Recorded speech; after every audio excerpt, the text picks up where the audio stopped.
Gente querida, ainda falando de quarentena, bem no início, quando foi criado de uma maneira especial aquele pavor, houve a notícia, a notificação de que os primeiros infectados de Niterói já haviam sido confirmados. Logo a seguir, houve uma primeira morte pelo coronavírus. Então, a cidade toda estava com os nervos à flor da pele, profundamente preocupada, sem saber como essa coisa iria de fato se comportar. Seria um vírus mortal que talvez, em poucas semanas, levaria a maior parte dos nossos amigos, a maior parte dos nossos parentes. E no meio desse ambiente, nesse contexto de preocupação, nesse contexto de apreensão, um determinado cidadão decidiu dar uma festa na sua casa. Ele deu a festa, claro, incomodou profundamente os vizinhos, chamaram a polícia chegou, e a primeira coisa que a polícia faz quando chega é sua identidade. E o policial teve como resposta, uma resposta que infelizmente no nosso país tem sido muito usada e muito conhecida. A resposta do cidadão foi: você sabe com quem você está falando? Você sabe com quem você está falando? Então, digamos, esse diálogo, se é que a gente pode chamar isso de um diálogo, esse diálogo ele chama a atenção, ele mostra que boa parte das pessoas tem uma visão distorcida de si próprios, tem uma imagem errada, tem uma identidade de si mesmo. Ele se identifica de uma maneira estranha, esquisita, por que não dizer absurda. No caso desse cidadão, ele se considerava alguém acima do bem e do mal. Ele se identificava com seu próprio poder aquisitivo, com sua camada social, com a sua nobre vizinhança. É um dos bairros mais caros de Niterói, onde o cidadão mora. Por isso ele julgou que não tinha necessidade dele dar satisfação para um policial. Ele tinha uma ideia absolutamente distorcida de si próprio e da realidade da vida. Então eu queria perguntar agora, para você que me ouve nesse momento, quem é você? O que lhe define? Qual é a sua identidade? Que conceito você tem de si mesmo? Eu quero ler com vocês agora uma passagem bíblica, que talvez até você se surpreenda da passagem, que mostra que essas perguntas, quem é você, sua identidade, o que lhe define, que conceito você tem de você mesmo, vai mostrar que essas perguntas não são restritas a ambientes acadêmicos, ou a filósofos, a pensadores, ou a gente que está passando por alguma crise existencial. A verdade é que a resposta correta, ou a resposta sincera a essas perguntas, elas vão definir como você enfrenta as situações reais da sua vida. A resposta a essas perguntas vão mostrar se você será ou não um vencedor nas batalhas que a vida trará para você. Quero ler com vocês Mateus, capítulo 3, a partir do verso 16. Se você tiver uma Bíblia de papel, não precisa sair do seu aplicativo para ler a sua Bíblia, mas se tiver uma de papel do lado, abra nesse texto.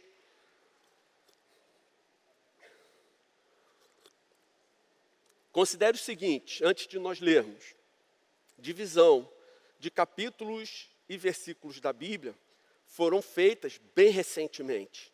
Na época em que esse documento foi escrito, ele era um texto corrido, não havia divisões, havia parágrafos, mas não divisões como nós conhecemos hoje nas nossas Bíblias.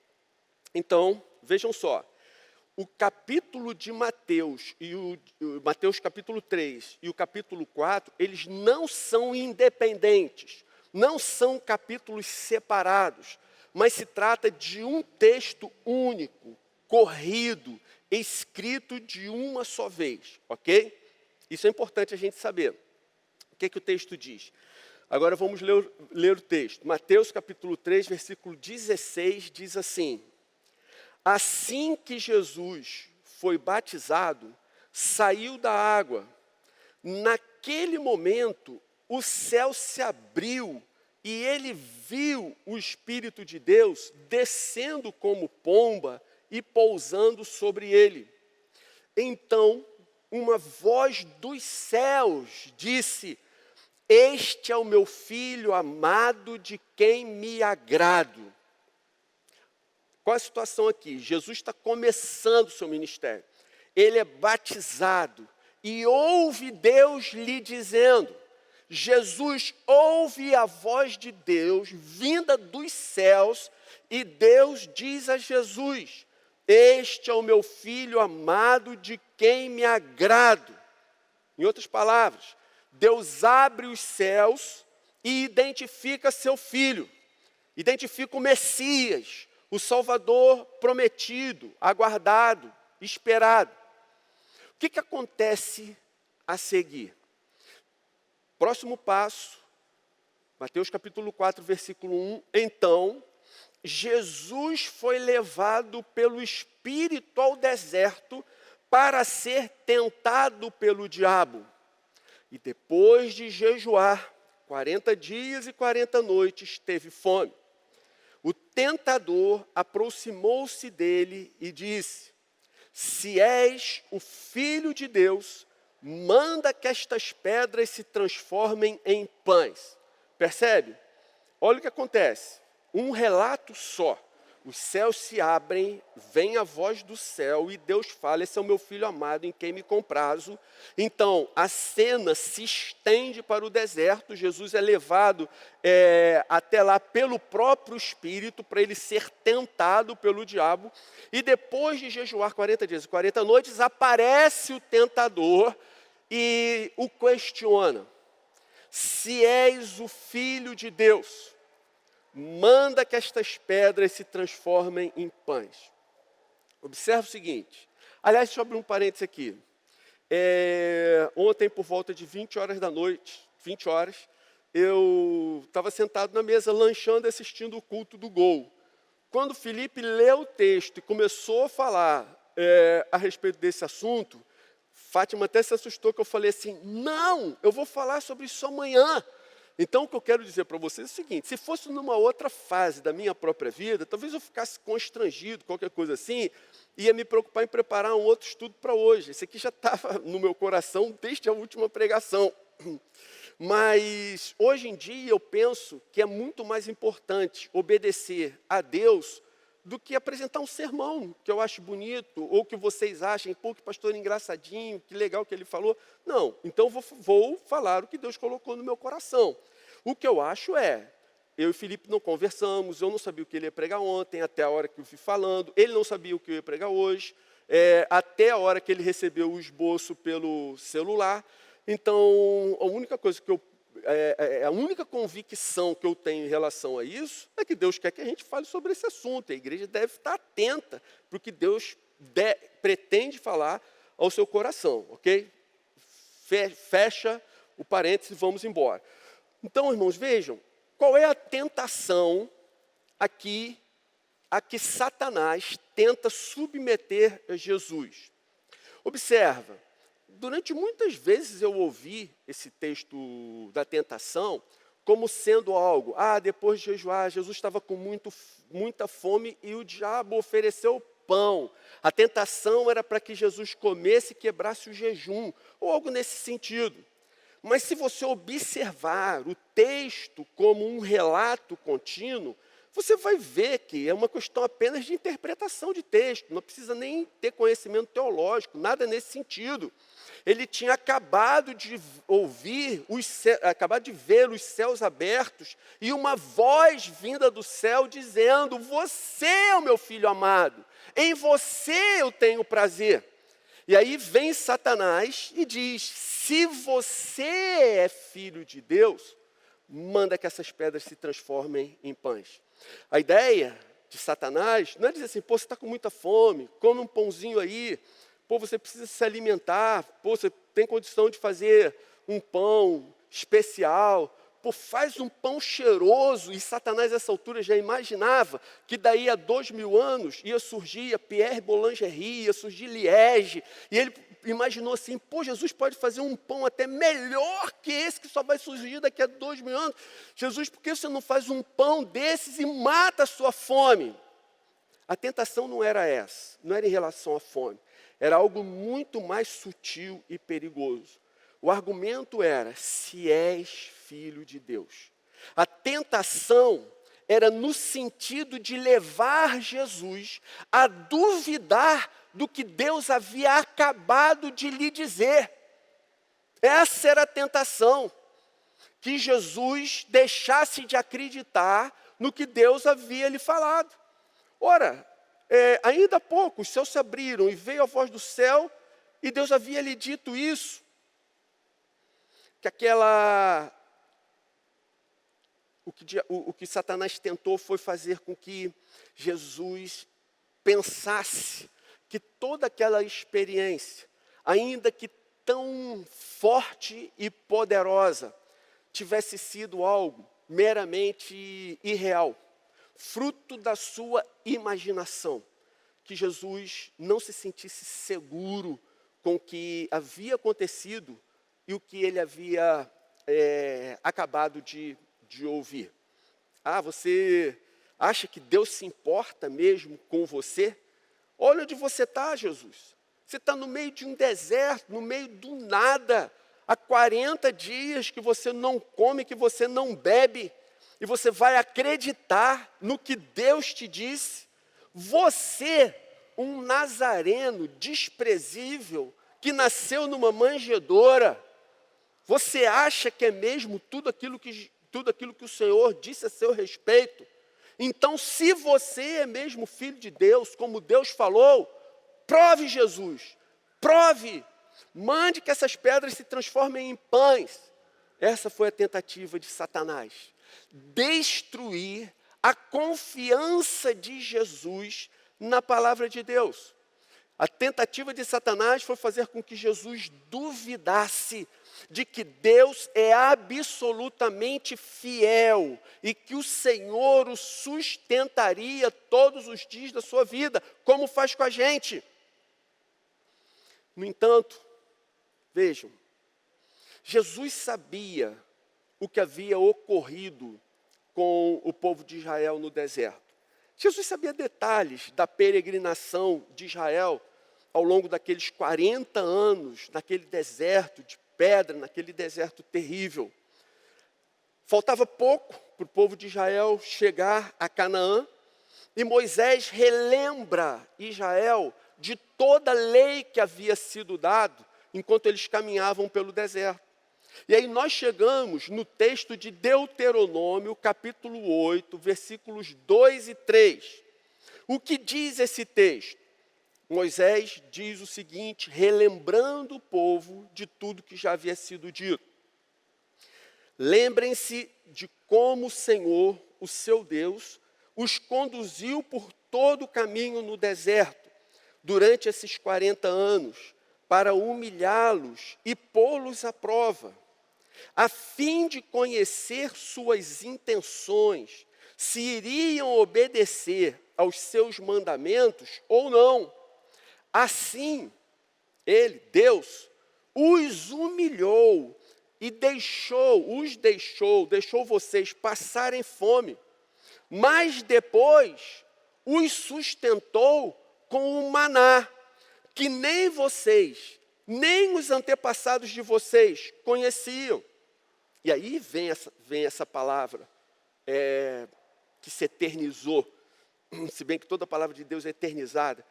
Mas aí a continuação do texto diz, por que Deus os humilhou, deixou passar fome e depois sustentou com maná?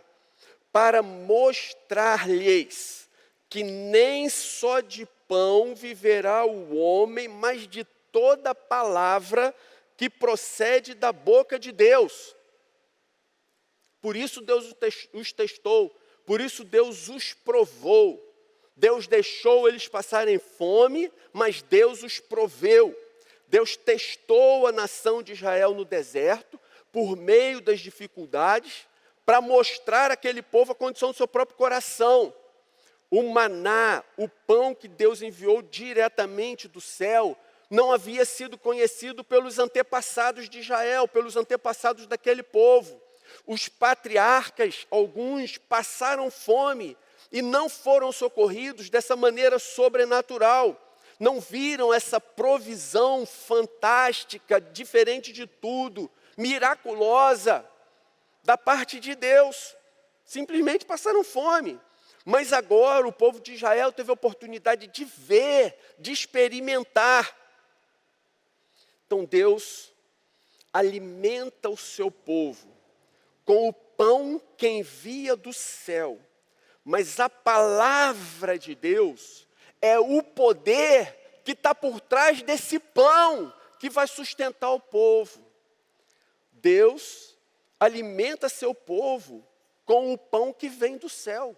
Mas é a sua palavra, a palavra de Deus, é que é o poder que vai fazer com que o seu povo não se perca, não se enfraqueça, não fique fragilizado. É a palavra de Deus que vai preservar o povo. O povo de Deus precisa aprender a confiar mais na palavra de Deus do que no pão que come. Nós precisamos aprender a confiar mais no nosso Deus do que no pão que nós pegamos e comemos. Então é assim que Jesus responde a Satanás. Vai, faz um pãozinho quentinho aí para você, Jesus. Pô, se você é filho de Deus mesmo, mostra, prova que é. E aí Jesus responde, está escrito, não só de pão viverá o homem, mas de toda palavra que procede da boca de Deus. Não só de pão vive o homem, mas de toda palavra que procede da boca de Deus. Ou seja, eu confio absolutamente no meu Pai. Eu tenho completa convicção, plena, integral e restrita, perfeita, que o Pai vai me sustentar em todos os momentos da minha vida. Da mesma forma que fez o pão cair do céu, na hora certa, no momento exato, na hora da necessidade, no tempo definido por Ele, Ele vai me dar tudo o que eu preciso. E quer saber do que mais? Não adianta você tentar colocar a minha identidade em dúvida, porque eu sei quem eu sou. Eu sou.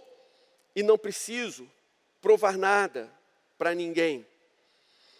Jesus podia ter mostrado quem ele de fato era, transformando algumas pedras nos melhores pães do mundo, e dessa forma desmentido a Satanás. Mas agindo assim, talvez ele passasse a ideia de que provar quem ele era fosse mais importante do que simplesmente esperar em Deus, confiar em Deus, aguardar o seu livramento, contar com a sua profissão. Então Jesus não cai na cilada, apenas responde, não só de pão viverá o homem, mas de toda palavra que procede da boca de Deus. Pão não é o mais importante nessa vida, mas a confiança que nós depositamos na palavra que sai da boca de Deus. Agora, essa tentação, ela tem dois aspectos, e o primeiro foi levar Jesus a duvidar da palavra de Deus. Mas o segundo ponto é quando os céus se abrem, Deus identifica Jesus como filho amado, define a sua identidade, torna pública a sua identidade, e aí esse é o segundo aspecto. Levar Jesus a duvidar de que ele era de fato o Cristo, o Messias, o Filho do Deus vivo.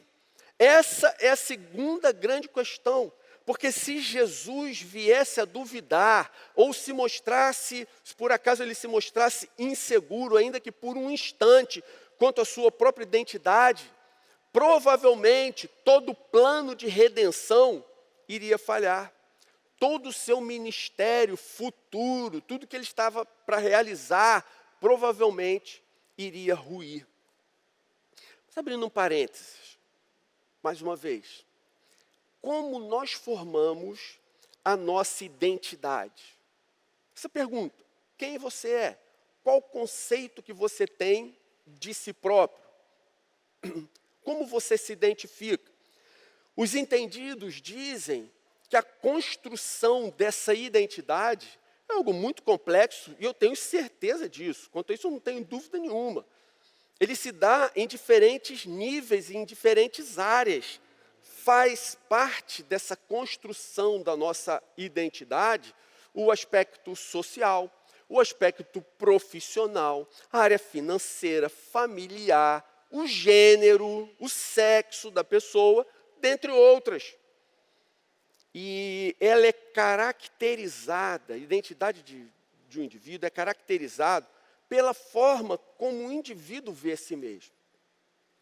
Um exemplo prático disso, nos dias atuais, a gente vê na foto de perfil das pessoas nas mídias sociais.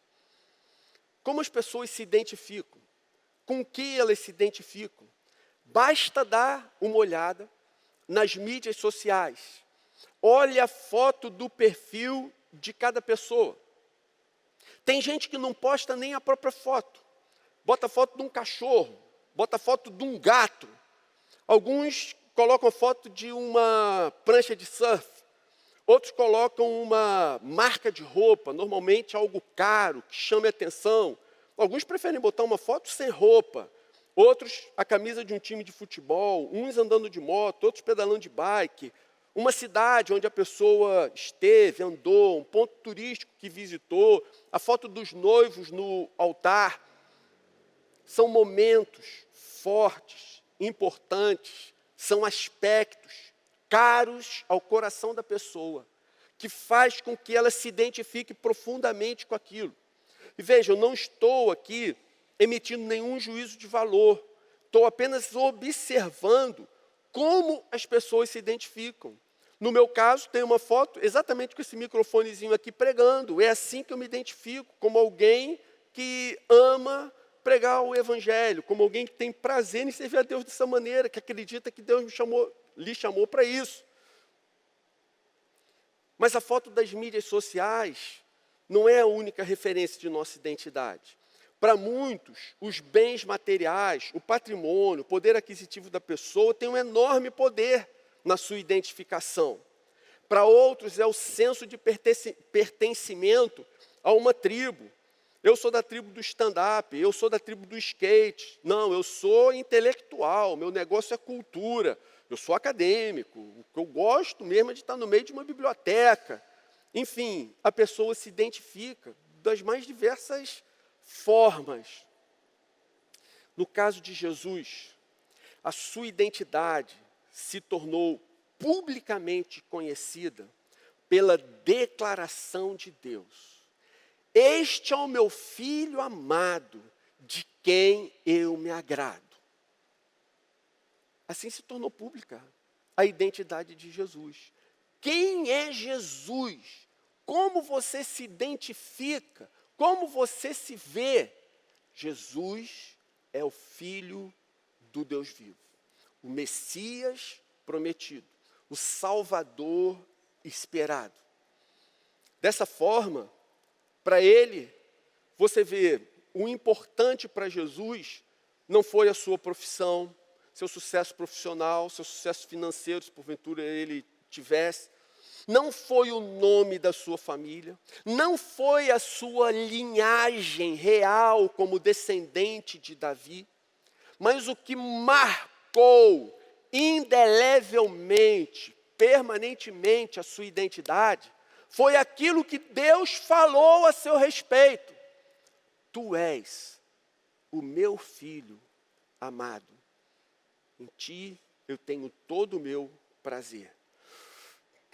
Mas acontece o seguinte, a mesma palavra que registrou os céus abertos e Deus fazendo essa declaração a respeito de Jesus, essa mesma palavra, a palavra de Deus, faz inúmeras afirmações a nosso respeito, a meu respeito, a seu respeito.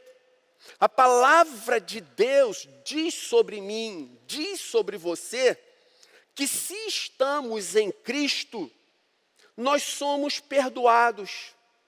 Se estamos em Cristo, nós somos salvos.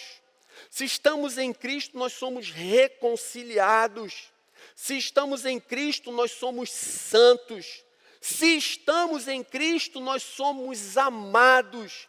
Se nós estamos em Cristo, como Jesus falou aos seus discípulos, não chamo mais vocês de servos, mas eu chamo vocês de meus amigos. Deus olha para nós e fala, meu amigo, minha amiga. É a mesma palavra, com o mesmo peso, mesma autoridade, mesmo poder. Além de muitas outras declarações que Deus faz a nosso respeito, não posso jamais esquecer que a Bíblia diz que nós fomos, em Cristo, adotados por Deus. Nós nos tornamos filhos de Deus. E vem uma série de outros aspectos que a Bíblia declara a nosso respeito. No entanto, nós passamos por certas situações na vida, e esse período de pandemia é uma delas, que nos levam a duvidar da palavra de Deus, das suas afirmações a nosso respeito, do nosso relacionamento, até mesmo da nossa identidade. Então eu queria fazer aqui umas aplicações para a gente encerrar. A primeira aplicação que eu faria para a minha vida, que eu acho que você deve fazer para a sua vida, fundamentado nesse texto, assuma definitivamente como sua identidade aquilo que Deus diz a seu respeito. Assuma definitivamente como sua identidade aquilo que Deus diz a seu respeito.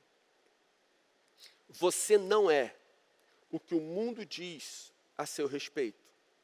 Você não é aquilo que você foi rotulado quando você era criança, ou adolescente, ou no começo da sua juventude. Não, você não é esse rótulo que colocaram em você, que colocaram na sua vida. Você não é aquilo que a sua tribo lhe pressiona a ser. O seu valor não é medido pelas suas façanhas, pelas suas performances. Seu valor não está atrelado ao seu saldo bancário, ao seu patrimônio. O seu sucesso não está vinculado ao seu nível social, não está vinculado ao seu padrão financeiro. Você não é o que as pessoas dizem, nem mesmo quem você pensa que é, mas você é de fato quem Deus declara que você é, quem Deus declara a seu próprio respeito. Nossa identidade, ela está vinculada ao que Jesus conquistou para nós na cruz do Calvário. Lá, você e eu fomos perdoados, fomos redimidos. Na cruz do Calvário, nós tivemos a possibilidade de nascer de novo, de nos tornarmos filhos de Deus pela fé no que Jesus fez por nós ali. A ideia de que Deus nos adotou não é uma figura de linguagem para explicar para você e para mim que Deus nos ama, que nos ama tanto que é como se Ele tivesse nos adotado, é como se nós fôssemos seus filhos. Não! A ideia da adoção, segundo a Bíblia, é um fato real. Em Cristo, Deus nos adotou. Em Cristo, nós nos tornamos efetivamente filhos de Deus. Não é uma mera linguagem, uma mera figura de linguagem. mas é um fato absolutamente real, totalmente verdadeiro, totalmente crível. Não duvide disso. Em Cristo, nos tornamos de fato filhos de Deus.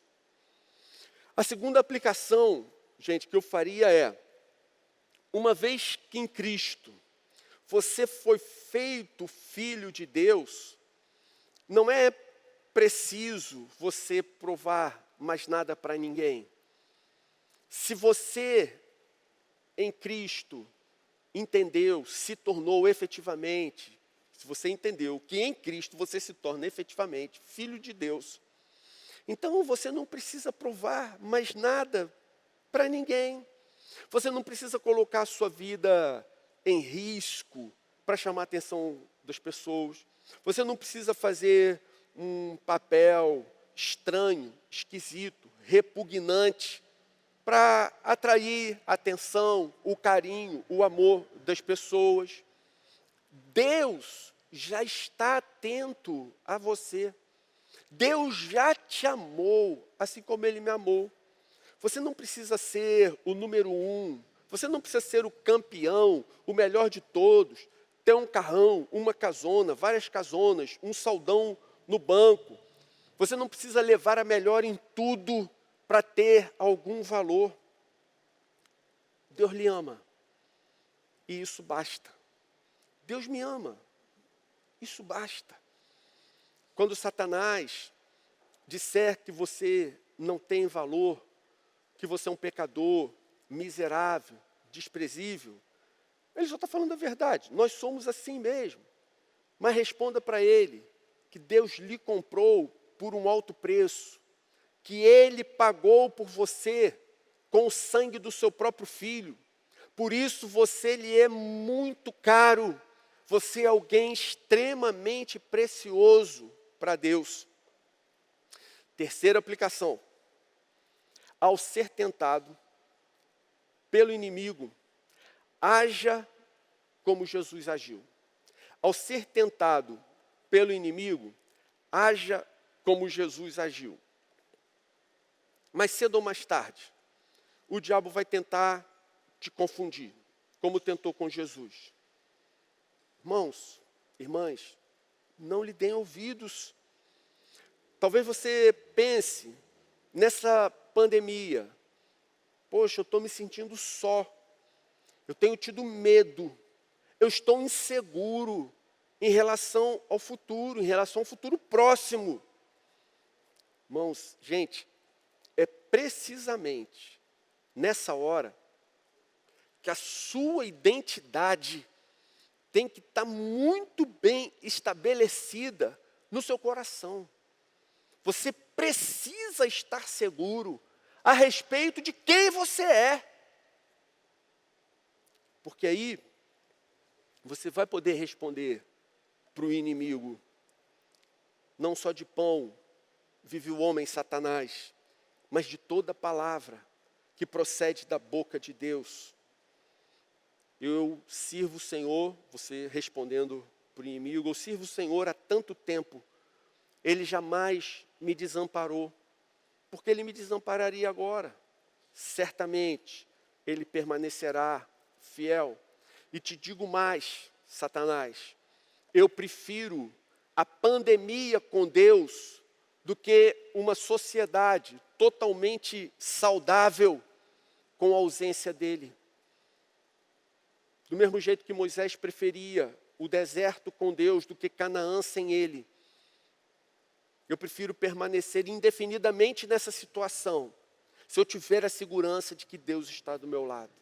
Mas uma vez que eu estou seguro da minha identidade de filho, eu sei que como Pai zeloso, bondoso, cheio de misericórdia, Ele vai atravessar essa fase toda da minha vida do meu lado. Ele vai cuidar de mim. Ele não permitirá que nada venha a me faltar. Nunca duvide do amor de Deus por você, de que o seu plano para a sua vida é maravilhoso, de que a vontade de Deus é mesmo boa, perfeita e agradável, de que Ele estará do seu lado todos os dias de sua vida. E da mesma forma que, quando acabou aquele período de tentação de Jesus, você lembra o que aconteceu? O texto diz: então Satanás o deixou, vieram os anjos e o serviram. Irmãos, é isso que vai acontecer. Todos os servos fiéis que permanecem firmes, independente das circunstâncias, das batalhas da vida.